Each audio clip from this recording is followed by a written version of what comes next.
Você sabe como é que é a história? Não sei qual livro que fala isso, mas ele tem um livro que ele fala assim, que a ansiedade, ela foi criada quando o homem, ele se estabeleceu produtivamente. Porque como é que era a função do caçador-coletor? Ele ia sair e falava, mano, preciso comer. Aí ele ia atrás de uma capivara, desesperado, correndo. Aí ele pegava a capivara, ele comia, ele dormia e falava, mano, amanhã eu vou ter que acordar e comer uma capivara de novo. Sim. Quando ele começou a plantar, ele fez a reforma agrária lá da época lá, ele fez a porra... Ele falou, agora eu tenho 3 meses de futuro. E como eu tenho 3 meses de futuro, começa a ter uma angústia. É verdade? Você começa a ter depressão, sei lá, depressão não, mas ansiedade pra caralho. Sim, sim. Você fala, o que eu vou fazer agora? Quais são os planos pra amanhã? E hoje em dia o mundo tá tão louco porque além disso você não ter que se preocupar com o alimento, porque já se tiver dinheiro, essa é a ansiedade, né? A do dinheiro, né? Você tem 1 milhão de coisas que você pode fazer no mundo. Agora existem coisas que não existiam antes. Você pode ser um astro rock, você pode ser um comediante, você pode ser um podcaster, você pode ser... E o que a gente faz com a nossa vida, velho? Pra que lado a gente leva? Isso causa uma ansiedade muito grande. Pra caralho, porque eu imagino quem tem 20 anos, que é o teu público, e eu admiro pra caralho essa molecada. Assim, eu sacaneio muito a geração Z, eu sacaneio muito. Mas eu tenho uma dó.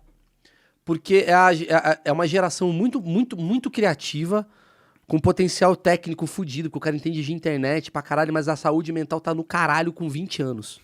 É verdade. Tipo, eu levei, 35 anos pra minha saúde mental dar uma bugada. Entendi. O cara já tá bugando com 20, porque ele tá pensando assim, não, beleza, eu tenho uma faculdade, porque minha mãe quer que eu faça uma faculdade, mas eu já sei que o que eu quero é fazer essa porra aqui. Só que ao mesmo tempo eu não tenho grana pra fazer isso daqui. Então pra fazer grana eu tenho que fazer o TikTok. Mas o TikTok agora eu tô ganhando mais dinheiro do que se eu fizesse isso daqui. Fico no TikTok, fico nisso aqui. Não, vou ter 9 empregos. Caralho, o cara vai bugando. Aí ele olha pro lado e fala assim, mano, tem um cara que tá dançando ou cortando pão. Tem um canal de cortar pão no TikTok, ele ganha 10 vezes mais do que eu. Eu me sinto merda perto dele. Será que eu sou amigo dele? Será que eu tenho que fazer isso? Você começa a pirar, é muita coisa. Caso, não tenho filho? Tenho filho. Caso, mas se eu tiver filho, o que eu faço? Caralho, é muita coisa pra vocês, tá ligado, galera de 20 anos? E é por isso que a galera, ela é reativa. É o que eu acho, assim, é uma galera muito reativa, porque... Sim, e fora que a internet bugou mais ainda a cabeça de todo mundo, porque... Agora você está sendo assistido, mesmo se você não for famoso, entendeu? Todo mundo tá te vendo. Você pode estar... Todo mundo tá te julgando. Também. E pior do que te julgando, tá todo mundo te condenando. Bom, sim. Porque julgamento... mas eu acho... Cara, eu te julguei.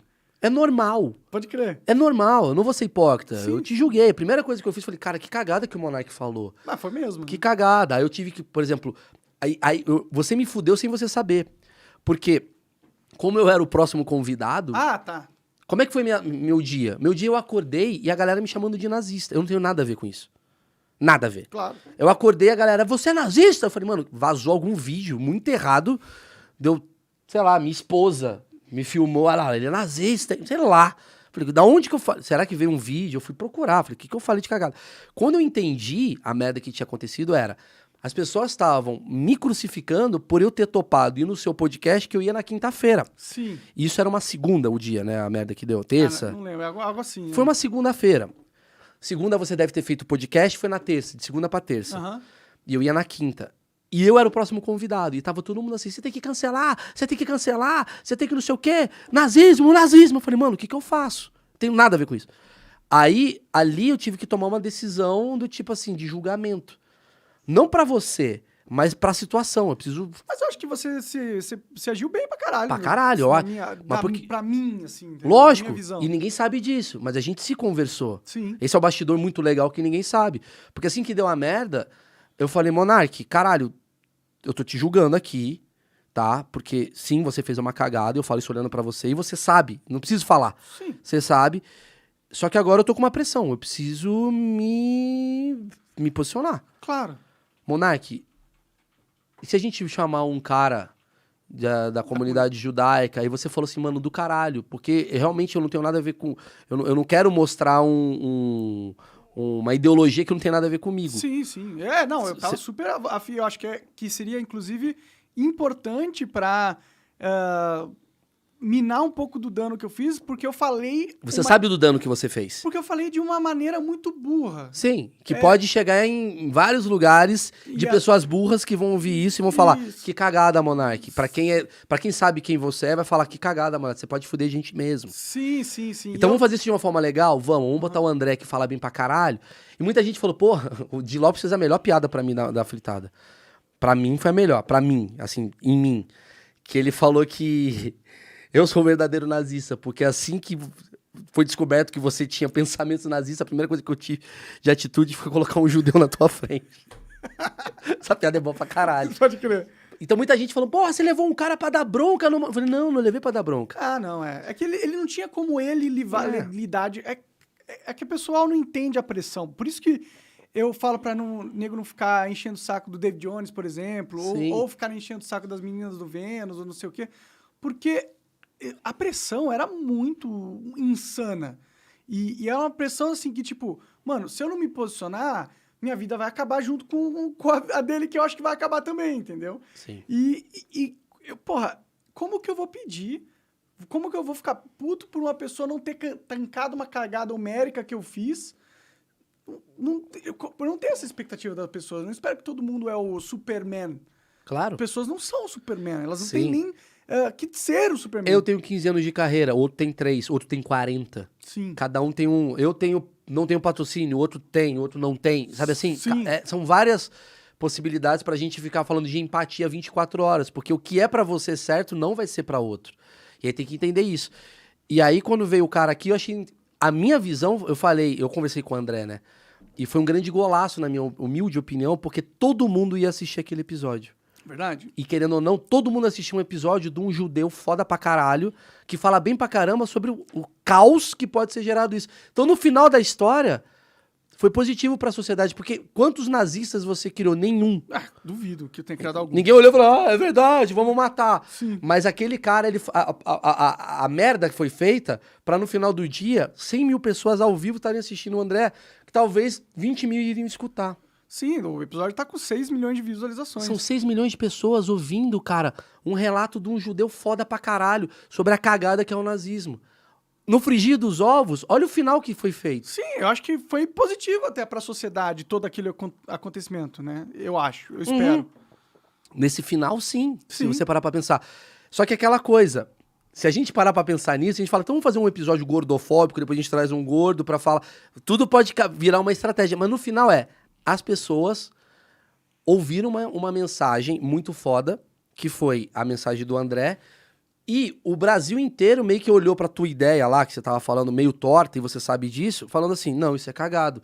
Então, no final, foi positivo, sim. Sim. Não que eu tenha voltado atrás na minha ideia, que é de liberdade de expressão. Mas assim. o que você quis dizer, É, vê se é o que eu entendo. claro. Você quis dizer assim, se tem um partido comunista que matou muita gente, por que a galera enche o saco se criar um partido, sei lá, nazista, não sei o quê? Por que esse é proibido e esse é permitido? Sim, mas também não é só isso, entendeu? A questão mais sobre a liberdade de expressão é que toda vez que você diz que alguém não pode se expressar, você cria ferramentas para que alguém controle a expressão. Uhum. E quando você faz isso, eu acho que você dá um poder pro Estado ou pro poderoso vigente que eu não acho que eles deveriam ter, entendeu? Mas aí vai entrar naquele velho dilema que a gente vai ficar horas aqui, você não aguenta mais falar desse tema, a gente pode falar de bolo de fubá que vai ser mais fácil. Que é uma disputa em...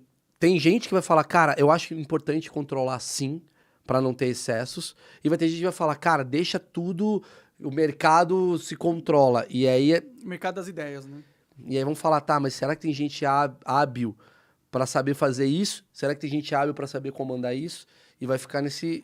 É uma discussão. Eu acredito que você acredita no lado que tem que ter algum controle. Uhum. E eu já tenho uma visão mais igual à primeira emenda dos Estados Unidos, entendeu? Porque na primeira emenda dos Estados Unidos você poderia ter um partido... Eles têm o partido nazista. Então, tudo bem, mas aí a gente tá falando de uma outra coisa. Mas a questão não é se ter o partido nazista. Por mim, que nunca ninguém cria essa merda. Eu quero Sim. que exploda Sim. os Eu nazistas. entendi o seu ponto. Sim. Só que o seu ponto, num país que tem 220 milhões de pessoas e cada um vive um corte diferente, cada um vive uma bolha diferente, vai, obviamente... Se você discutir isso de um jeito burro, igual eu fiz, vai dar merda. Qual foi a primeira coisa que você falou quando eu cheguei aqui? Ah, vamos fazer um corte brincando, tal. E aí você falou do Danilo Gentili tá passando por uma polêmica. Sim. Por que uma polêmica? Porque a pessoa pega a informação do Danilo e você pode levar ela para 36 narrativas. Você pode levar para a narrativa do machista, você pode levar para a narrativa do misógino, você pode levar para a narrativa do corajoso, você pode levar para a narrativa do comediante foda, você pode levar para o comediante sem graça, você pode fazer o que você quiser. Isso daqui que a gente tá fazendo agora vai ser, sei lá, 2 horas de papo, 1h30 de papo, que as pessoas vão pegar em 49 circunstâncias diferentes qualquer coisa que eu for falar aqui. Só que tem bolhas que querem ouvir a narrativa 1, outra bolha quer ouvir a narrativa 2, outra bolha quer ouvir a narrativa 3. Naquele momento, foi importante para uma bolha se aproveitar daquilo que você falou para ganhar em cima de você. Ah, sim. É uma bolha que já queria fazer isso e tava tentando com outras polêmicas já. E a sua burrice, vamos dizer assim, tem a ver com, caralho, que brecha, mano. Foi uma brecha pra caralho. Se você tem um exército de snipers mirando pra você, porra, é melhor você se camuflar um pouco melhor. Por isso que existe o tal da responsabilidade. Existe uma cagada que a gente fala assim, a responsabilidade, a gente tem que ter responsabilidade. Fala, irmão, eu tô no meu quarto... Qual é a responsabilidade de um cara que... Como é que você vai exigir responsabilidade num país que o mendigo tá bombando? Entendeu o que eu quero dizer? Tem um mendigo que vai virar deputado federal daqui a 20 dias. Eu duvido um pouco, mas pode ser, vai. Pode ser. Sim. Entendeu?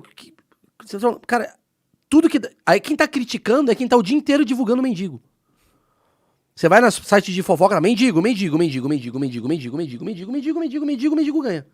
Aí depois você fala, como é que ganhou o mendigo? Você tá divulgando o mendigo. Sim. Né? E eles cobram a responsabilidade dos outros. Por que você tá divulgando o mendigo? Da mesma forma que você cobra a responsabilidade dos outros. Porque o mendigo gera like pra você. O mendigo gera view pra você.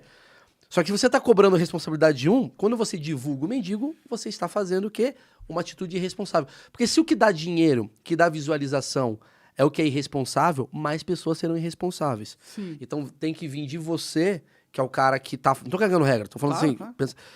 É você que é um cara que fala assim, caralho, eu já tô num porte tão grande que eu não posso deixar brecha, eu tenho que ser mais inteligente do que a brecha que eu vou dar. Sim. Mas isso, esse sentimento me vem não muito por causa da responsabilidade, mas sim por causa do meu medo de ser atacado, entendeu? Porque eu acho que as pessoas, elas têm responsabilidade com o que falam, até certo ponto. E as pessoas que escutam têm também uma responsabilidade com o que escutam. Mas é diferente, porque você é a ponta. A ponto... Você é uma ponta que dissemina pra mais gente, entendeu? Mas aí é como se eu fosse um controlador de mentes que eu consigo... todo mundo que tá ouvindo aqui, se eu falar pule da ponte, eles vão pular, tá ligado? Então, cara, mas não é pule da ponte. Talvez se a gente plantar uma parada errada na cabeça, eu já falei isso pra você. Sim. Tem gente idiota o suficiente que, cara, pensa assim, quem tá te assistindo não é você. Quem tá te escutando não sou eu. Quem tá te escutando não é teu brother. É muita gente. E dessas pessoas tem bandido, pedófilo, nazista, tem cara legal, cara do bem, família, surfista. A Alemanha nazista, se você parar pra pensar, foi um cara que falou umas paradas e um povo inteiro que tinha bancário, engenheiro, olhou e falou, puta, pode crer. Mas não foi só ele falando umas paradas, tá ligado? Tem todo um outro contexto ali que não adianta ignorar, Mas né? quando você coloca um cara como, né, esqueci o nome do cara que era o Goebbels? O Goebbels, comandando um marketing, porque ele sabe onde entra na cabeça. Porque assim, você consegue manipular cabeças. Sim, é fato, você consegue. É fato. Então, pra não gerar descuido, você tem que reforçar cada vez mais em você do tipo assim, caralho, puta, que merda, que ônus que foi ficar grande. Qual que é o ônus? Caralho, eu tenho que falar uma parada, eu tenho que tomar cuidado com o que eu falo, porque talvez tem um idiota, não é todo mundo, ninguém é idiota a ponto disso. Eu nunca falaria ninguém. Sempre tem. Pode ter um idiota que vai entender essa porra de forma torta e vai fazer uma cagada. Não a parada que você falou naquele caso, naquele dia, mas se você chutar e falar assim, cara, posso falar? Você não é um comediante, tá? Tô falando. Eu, como comediante, é mais fácil, porque a pessoa sabe que eu tô querendo extrair riso. Sim. Então eu, como comediante, falar, caralho, eu não vejo a hora de chegar em casa e espancar a minha tartaruga. tem uma parada que assim, mano, ele é um comediante falando uma imbecilidade, ele gera risada por causa da imbecilidade. Mas um cara que não tem tanta coisa de contexto definida, solta isso, e ele cria talvez um raciocínio, por que isso é interessante, uma pessoa pode talvez fazer isso. Mas aí a culpa é do cara que falou esse raciocínio porque... Não é culpa ou dele. é a culpa do imbecil? Eu concordo, não é culpa dele, mas algo foi provocado por ele, entendeu? Então tem que tomar cuidado. Entendo, mas ó, imagine outra Eu hipótese. concordo com o senhor. A culpa é de quem? Sim, imagine Não outra dá pra cuidar hipótese. de todo mundo. Não teve um cara que foi assassinado por um fã, um cantor famoso? John Lennon. Ah, o John Lennon, isso. Uhum. Ele foi assassinado por um fã. Aí, nesse argumento, você vai falar, ó, você não devia ter causado as pessoas chamarem tanto. Concordo. Porque, porra, um maluco pode ir ali e querer te matar. E aconteceu. Então, mas é que tá, mas ali é um que... caso, mas tem uma diferença entre um caso que o cara fez uma música e o cara amou tanto ele e matou, do que uma música chamada assim, eu acho certo explodir metrôs por causa disso. Se 20 pessoas entenderem esse por causa disso, você acaba fazendo uma cagada, entendeu? Você der um bom argumento, um puta bom argumento. Eu entendo. Eu realmente concordo que as palavras podem influenciar pessoas. Pode tal. influenciar. Eu só não acho que... Eu só acho que talvez a gente esteja tirando um pouco da responsabilidade de quem escuta as coisas. Concordo. Né? Só isso. Mas é a nossa função como emissor controlar algumas coisas. Não é controlar pensamento, mas saber falar. Você tem que ser inteligente na comunicação. Definitivamente. Isso aí eu concordo. Realmente tem jeitos de se tratar com assuntos e tem assuntos delicados que merecem um maior cuidado na hora de tratar. A gente podia começar a criar uma parada no podcast, que assim, o cara fala assim, vamos falar de aborto. Você fala, cara, eu não sei se minha cabeça tá muito boa pra eu discutir esse assunto agora. Sim. Porque eu tenho que ter várias variantes. Se vira um papo de bar, uma parada tão forte, que eu entendo a proposta, talvez caia um corte pra um cara que não tá entendendo um caralho, ele só quer uma resposta meio burra nossa, entendeu? Sim, sim. Que é o suficiente. Entendo. Mas é difícil, né? É difícil. Porque a gente é de verdade. Sim. E ao mesmo tempo fica... Talvez se a gente ficar entrando muito nessa cobrança, a gente se castre um pouco, entendeu? Talvez alguns papos muito fodas que a gente poderia ter tido... É castrado. Nunca vão acontecer porque a gente tem esse medo, entendeu? O medo de poder influenciar alguém e alguém fazer uma besteira. Sim. É uma... Não. Você acaba de assistir um corte do Monarch Talks. Agradeço demais, mas se você quiser ver o vídeo na íntegra e acompanhar ao vivo todas as transmissões, você tem que ir lá no rumble.com/monarch para não perder nada. Segue a gente lá.